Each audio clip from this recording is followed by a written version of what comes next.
What? It's not done yet? It's been 3 hours since my grandmother stopped by the bank to open an account. Knowing my kind-hearted grandmother, she might be hesitant to approach the busy bank staff. So, I went to the counter on her behalf. Excuse me.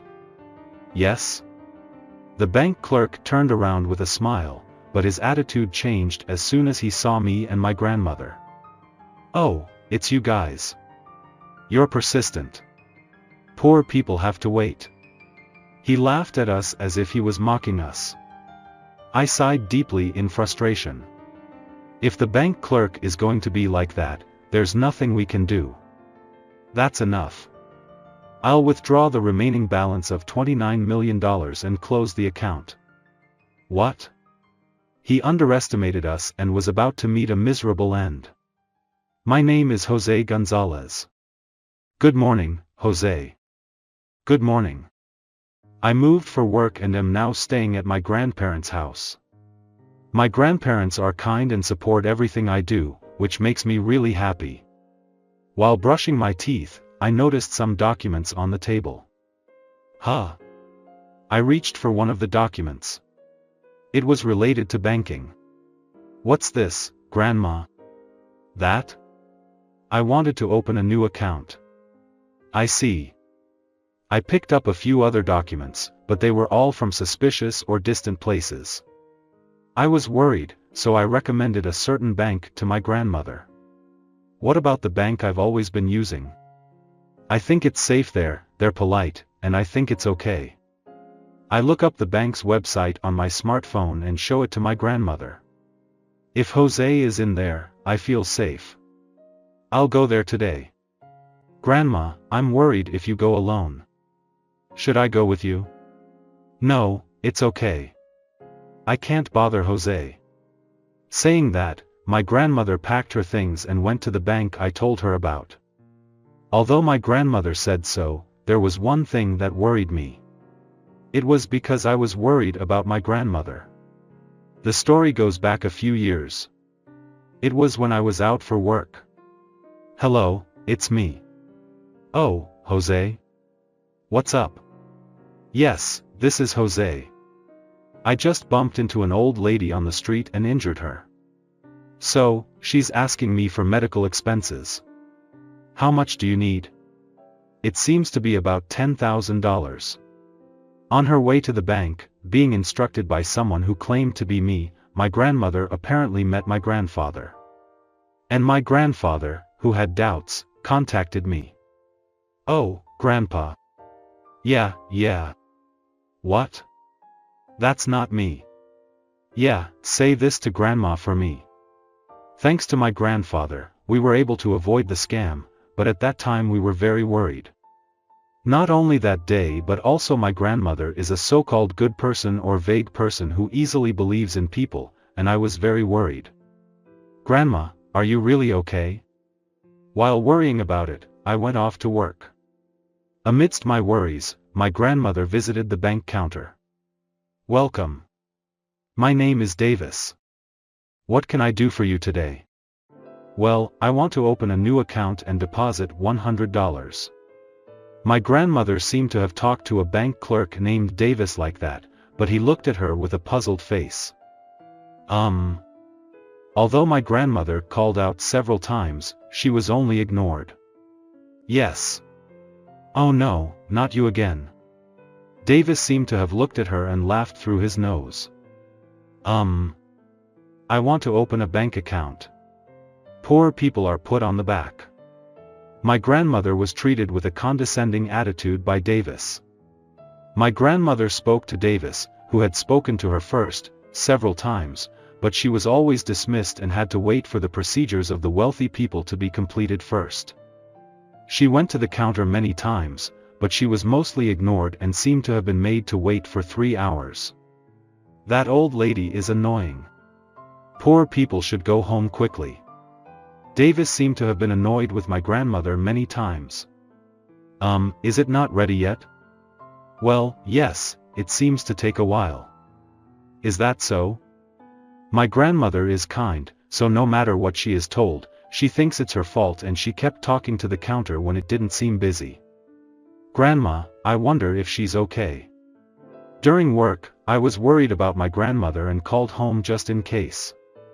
The person who answered the phone was my grandfather. According to my grandmother had not returned yet. She hasn't returned yet? Yeah. I see. See you later. I finished work early and headed to the bank where my grandmother was. Could it be that Grandma didn't know how to open an account? Was there something wrong with the bank? I was thinking about various things while walking. Welcome. Customer, what can I do for you today? Sorry for the late introduction, my name is Davis. When I arrived at the bank, a male bank clerk approached me with a smile. Davis, whose name was written on his name tag, had a smile on his face but his eyes were not smiling. Maybe he thought this customer seemed to have money, so he seemed to be a high priority. No, I don't have any business. While ignoring the man named Davis's talk, I looked around for my grandmother. Oh, Grandma. I ran up to my grandmother. Jose. Shit. As soon as Davis saw my grandmother and me, he clicked his tongue and sighed. Don't show off. You're just wearing an expensive suit. He looked down on me with a contemptuous expression and left the place. What's with that bank clerk? He has a bad attitude. While wondering about Davis, the bank clerk who had just dealt with me, I sat down with my grandmother for a moment. Grandma, it's late, but what happened? Well, I haven't been able to open a bank account yet. What? You haven't made it yet? I've been saying it many times, but they don't take me seriously. I think it's because I don't understand. Is that so? Can you tell me what happened? When I asked my grandmother, it seemed that Davis, who had a bad attitude earlier, was not very cooperative, and she had been waiting for 3 hours. It was a mystery why he didn't deal with her so much for just one bank account. When I made it, it should have been smooth and the response was good. I wonder if that person is no longer here. I looked around for a bank clerk named Smith. What's wrong, Jose? No, it's nothing. I see, I should have gone with you from the beginning. So I muttered and went to the counter again. Excuse me. Yes? Oh, it's you again? You're poor and persistent. Please sit over there. Davis turned around and changed his attitude as soon as he saw my face. I want to open a bank account. Please. I've told you many times, I'll call you when it's your turn, so please wait. But my grandmother has been waiting since earlier. Well, I think it's natural to wait in a bank. He laughed as if he was making fun of me. No matter how many times I tried to negotiate with him, he wouldn't listen to me and I was disgusted with the bank clerk. It seems useless to say anything to you, so it's enough. That's what we should be saying. We don't have time to pay attention to just you guys. Hearing those words, I sighed deeply. I see. Then, I will withdraw the deposit balance of $29 million and cancel the account. What? So, I'm saying that I'm going to withdraw the deposit balance of $29 million and cancel the account. If you don't have time, I'm sorry to take up your time. Davis was taken aback by my words. It's a bluff, huh? Davis pointed at me and laughed while shaking. If you think it's a bluff, you can check the account. When I handed him my passbook, he started checking my account. The bank clerk looked at me with a stunned expression. It's just a bluff, the poor man is just showing off. He must have checked my account because he started screaming. It's a lie. This is definitely a lie. Surprised by his scream, the people around were buzzing with, "What?" Davis came back to the reception desk shaking like a newborn deer. Sorry for the wait. He put down the passbook while shaking his body. How was it? Was it my bluff after all? I peered into Davis's face which was looking down. No. Davis was sweating from his forehead and his voice was hoarse.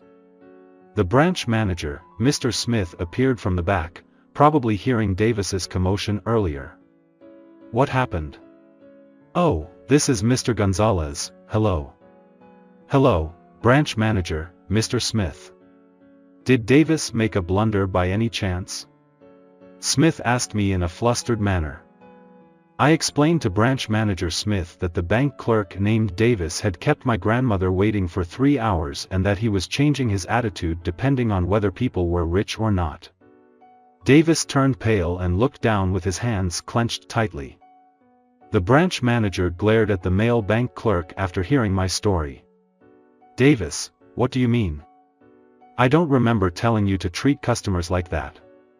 That's not me, well. No excuses are necessary. You go back inside.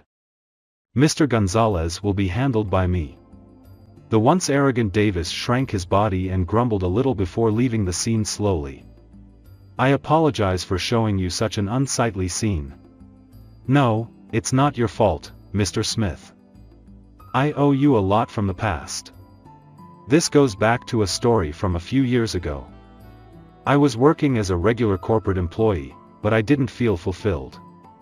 When I turned 27, I had juniors and was able to climb up to the position of section chief because I was said to be good at my job. The expectations from the company were also pressure for me. Well, I thought there might be such a life when I heard a phrase on TV. Your life is decided by the age of 30, such casual words on TV entered my ears, and I was looking for what I wanted to do by buying books. It's not that I wanted to be a salaryman and become a working adult. So, I wasn't dissatisfied with my current life, but I was a little anxious. So, I decided to quit my company and start my own business. At that time, the person who lent me money was Mr. Smith, who was in charge of this bank at the time. I didn't know right from left, but when I told him what I wanted to do, he gladly accepted it. There were few places that would deal with me as I went around various banks, and it was with great difficulty that I arrived at this branch. At that time, Smith warmly welcomed me. I see. A business dealing with overseas products, right? Yes, that's right.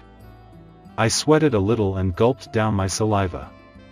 I remember this time well. I was so nervous that I felt suffocated. Staring at Mr. Smith as he goes through the documents. There was a readiness to be rejected again. I see, it's nice to have an overseas business. It's stimulating to see people chasing their dreams like that. And it makes me want to support them. I will never forget the kind words Mr. Smith gave me. I thought this branch where this person who supported me so much could be trusted. Thanks to this bank and Mr. Smith, I was able to start an overseas business and grow to this point. And now back to the present. It's been about 3 years since then. Yes, if Smith hadn't helped me that day, I don't think I would have been able to succeed as much as I have now. My company imports products from several overseas companies and has increased its employees. And not to brag, but I'm making much more than Davis earlier. This might be thanks to the words on TV that day. We'll go home for today. As for the bank account, I'll discuss it with my grandmother again. So my grandmother and I went back home. The next day, a phone call came to our house. I'll get it, Grandma. Yes, hello? Oh. The call was from branch manager Smith. He wanted to apologize for yesterday and said he would like to visit our house. Yes, understood. Both my grandmother and I are here now. Yes, then see you. And then, 15 minutes later, the doorbell rings. I thought that Davis, the bank clerk who was with us yesterday, would be with us for the apology, but when I opened the door, only branch manager, Mr. Smith, was standing there. Since he wanted me to call my grandmother as well, I let him into the room and then went to call my grandmother. Sorry to keep you waiting, it's just a simple tea. I'm sorry to have bothered you. So, what brings you here today? I started the conversation.